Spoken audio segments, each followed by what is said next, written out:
ne sois pas de ceux-là parce qu'ils n'ont pas recommandé les choses entre les mains de Dieu, ont commencé mais n'ont pas pu terminer.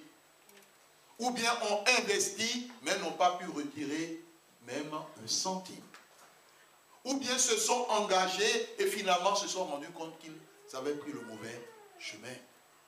Bien-aimés, la Bible dit, rachetez le temps car les jours sont ouverts.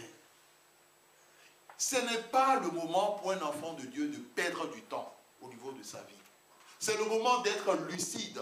C'est le moment de faire les choses avec Dieu. C'est le moment d'avancer avec Dieu, d'avoir cette assurance que Dieu t'invite à t'engager dans ceci ou dans cela. Mais le plus important, remets les choses. L'Éternel connaît le cœur de l'homme. Le cœur de l'homme a cette habitude de faire les choses lui-même, sans chercher la face de Dieu. Mais Dieu te dit, mon enfant, recommande-moi tes œuvres. Ce que tu veux faire, recommande-moi. Alors, tes projets réussiront. Amen. Amen. Dieu est-il un menteur? Est-ce que Dieu est un menteur? Les gens hésitent.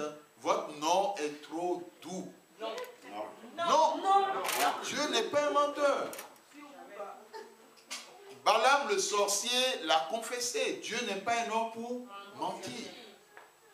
Si un sorcier sait que Dieu ne ment pas, à plus forte raison, nous qui sommes des enfants de Dieu. Si Dieu te dit, tu me recommandes tes projets, tu me recommandes tes œuvres, et que tes projets réussiront, tes projets réussiront.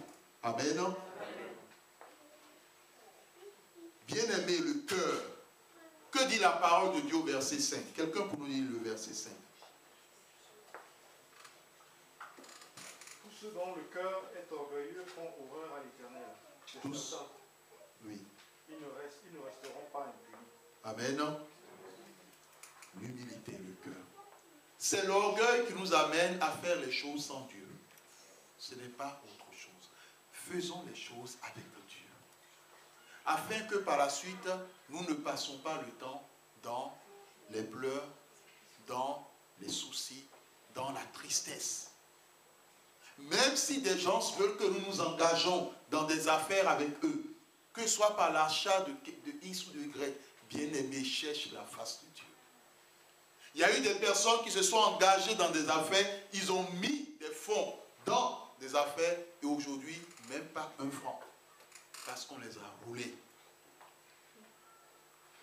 Il y a eu le cas dont je vous ai parlé, parce que cette affaire est allée. L'intéressé a porté plainte. La fille qui a pris cette somme d'argent, elle ne travaillait pas, donc c'est quelqu'un qui vivait,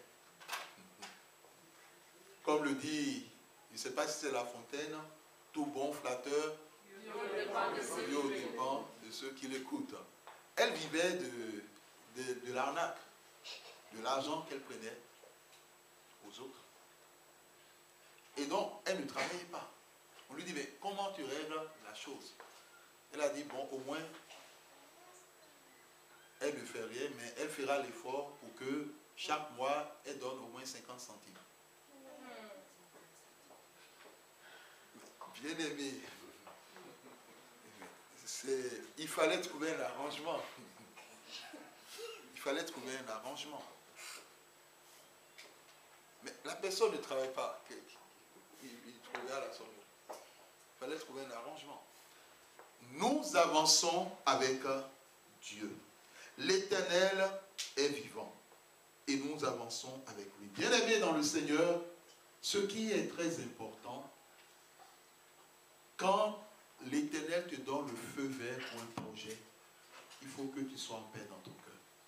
Quelles que soient les difficultés que tu rencontreras, le projet ira jusqu'au bout.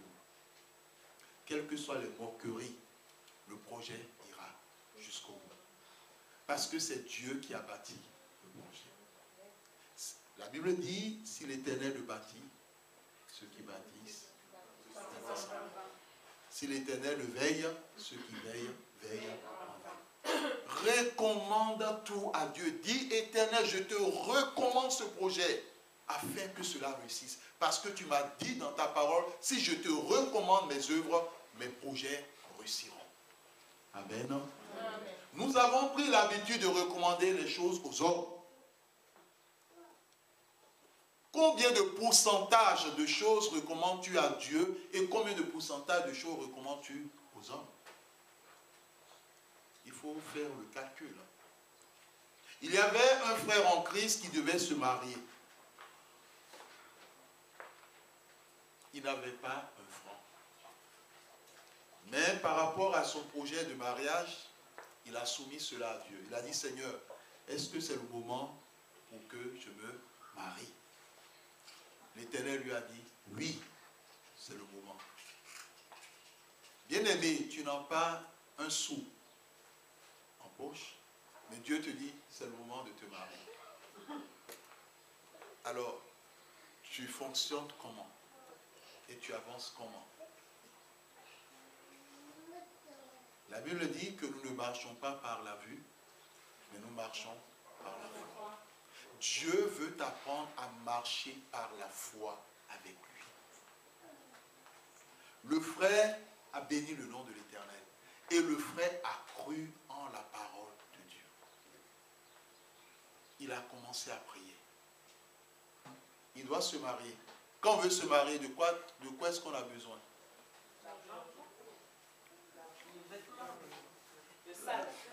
La salle, ensuite, la nourriture, il faut manger, il faut boire. Ensuite, ceux qui se sont déjà mariés, ils ne se tromperont pas.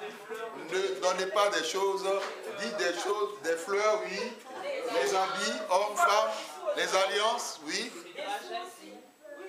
Mais il faut acheter, mais... Vous voyez ce que nous disons. On viendra là. Bien-aimés dans le Seigneur, quand vous posez les gens par rapport à leur mariage, le mariage c'est un jour heureux. Quand les gens souvent pensent à leur mariage, ils sont heureux dans le cœur. Sauf si les personnes sont trompées de mari ou de femme. Ça c'est autre chose. Mais à ma connaissance, il n'y a pas de tromperie. Les gens ont fait un choix, ils ont dit, ah, c'est avec telle personne que j'ai décidé de rester. Amen. Bien-aimé, le frère a commencé à prier en disant à Dieu de lui ouvrir les portes. Il a rappelé à Dieu que l'or et l'argent lui appartiennent. Il a dit, papa, je viens auprès de toi. Tu as de l'or, tu as de l'argent. J'en ai besoin pour le projet que nous les deux nous avons ensemble. Amen. Il a fait des études à l'université. Et il était ingénieur, mais il était au chômage.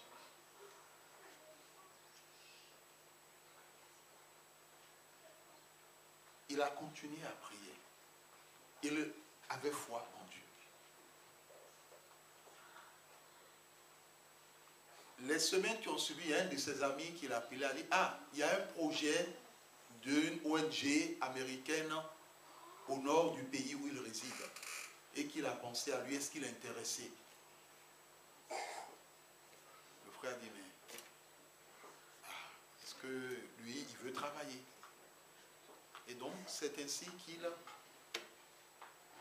s'est rendu, il y a eu l'entretien par rapport à son diplôme, il a été pris et il a commencé le projet. Il a fait ce projet pendant 2 mois. Et pendant ces 2 mois, chaque jour, ce qu'il gagnait, vous savez quand on dit américain, il faut voir un peu. À la fin du travail, il avait plus de 20 000 euros. C'était un grand projet. Il connaissait son travail, il connaissait son métier. Il connaissait son métier. La Bible dit que celui qui ne travaille pas ne mange pas. Nous sommes enfants de Dieu, d'accord, mais il faut que nous ayons un diplôme. Si Dieu veut nous bénir, il nous bénira à partir de quelque chose. La dame dont le fils a été vendu et que le créancier veut récupérer un autre, elle avait de l'huile, elle avait quelque chose. Quand Élisée lui dit, rentre chez toi, qu'est-ce que tu as? Élisée dit, mais qu'est-ce que tu as? Elle dit, ben, en gros, elle disait, je n'ai rien, mais sauf un peu d'huile. Dieu nous bénira en fonction de ce que nous avons comme talent. Pas simplement talent spirituel, mais talent aussi sur le plan naturel ou sur le plan physique.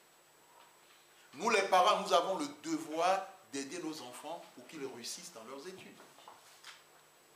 Cela est très important. Parce que même si Dieu veut bénir, il bénira en fonction de ce que tu as, pas de ce que tu n'as pas. Amen. Amen. Le frère en Christ a célébré son mariage. Amen. Amen. Qui posait la question de l'argent? L'argent est venu. Bien aimé, l'argent est venu. Il a prié et Dieu a ouvert les portes. De l'argent est venu. De l'argent est venu. Il y a assez de cas. L'essentiel, c'est de demander à Dieu. Il y a un autre couple. La femme avait 153 € dans sa caisse d'épargne. Le mari avait 3000 € au niveau de son compte épargne.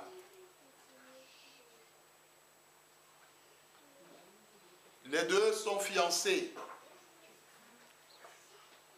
L'homme et la femme demandent à Dieu, est-ce le moment de nous marier? Dieu dit oui. Quand Dieu dit tel mois, telle année. Bien aimé, nous, quelquefois, nous pensons que Dieu est exclu de nos vies. Nous avons le Saint-Esprit en nous. Et Dieu fait partie intégrante de nos vies. Et il peut nous dire les choses exactement, l'une après l'autre. Mais Dieu se soucie de toi. Mais le problème, c'est que tu ne l'invites pas souvent pour tes projets, pour ce que tu fais. Invite-le, il te clairera. Et parce que tu l'as invité, parce que tu le lui as recommandé, s'il y a une arnaque, il te parlera. Il te dira, mon enfant, non, ne t'engage pas. Amen. Amen. Ce deuxième couple, voici ce qu'ils avaient. Mais ils ont lu dans la Bible que l'or et l'argent appartiennent à Dieu. Alors ils ont commencé à prier. Chaque jour, ils disaient, Seigneur, donne-nous nos habits de mariage. Parce qu'ils savaient que ce qu'ils avaient ne suffisait pas pour organiser un mariage. Ils le savaient. Ils ont dressé la liste de toutes les choses dont ils ont besoin dans le cadre d'un mariage. Et ils ont commencé à prier en disant, papa, on a besoin de ceci. Papa, donne-nous ceci. Papa, donne-nous ceci. Papa. Chaque jour, ils priaient sur la liste du mariage. Et après, Dieu a ouvert les portes. Les bénédictions venaient de partout. Ils se sont mariés. Et après le mariage, ils avaient encore assez d'argent pour continuer dans la vie du couple. Si Dieu a agi de la sorte pour les autres, n'aie pas d'inquiétude dans ton cœur par rapport à tes projets. Recommande-les à l'Éternel comme il t'a dit et tes projets réussiront. Que le nom du Seigneur soit béni. Amen.